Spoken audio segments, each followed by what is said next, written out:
Welcome back to another video. तो आज की वीडियो में हम एक सिस्टम डिज़ाइन के कंसेप्ट के बारे में बात करने वाले हैं। So it is noisy neighbour anti बैंडेड। तो I was recently reading about this and I thought I should make a video on it. तो let's quickly jump into the topic.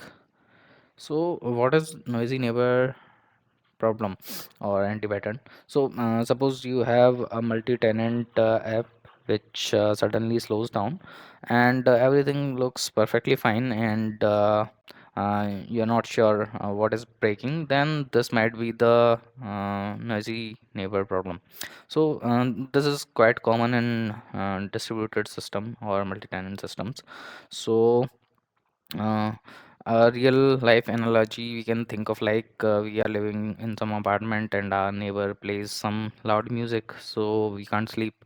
So that's due to shared wall, and other resources like electricity or water. So whenever our neighbor consumes those resources which we need, then we might end up in noisy neighbor antipattern.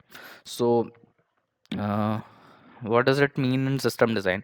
So in multi-tenant system, multiple applications share CPU, memory, disk, IO, network bandwidth, and other resources. So if one application consumes excessive resources, then other experiences high latency, slow response time, timeouts. So let's take one example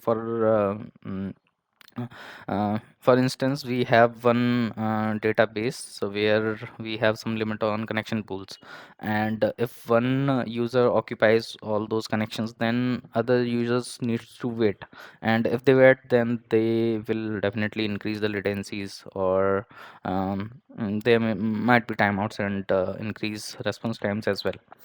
So that about it. And where this happens, so the most common scenarios are where multiple VMs are running on same physical server. So one VM occupied actual hardware and others needs to wait. Another case is Kubernetes pods on same node, multi-tenant SaaS application, shared database clustered, and this is quite common in public cloud environments as well. How do we solve it? So most common mitigation strategies are resource isolation. So for different tenants, we can define resources as well. So when they consume, we get alert or something like that.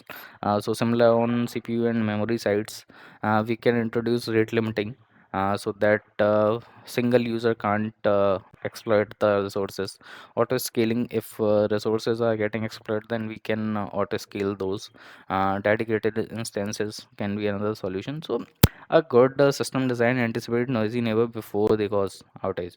So if we follow above approaches, then we might not end up with this noisy neighbor anti pattern. So that was it. I hope you like this video. uh, See you in the next one.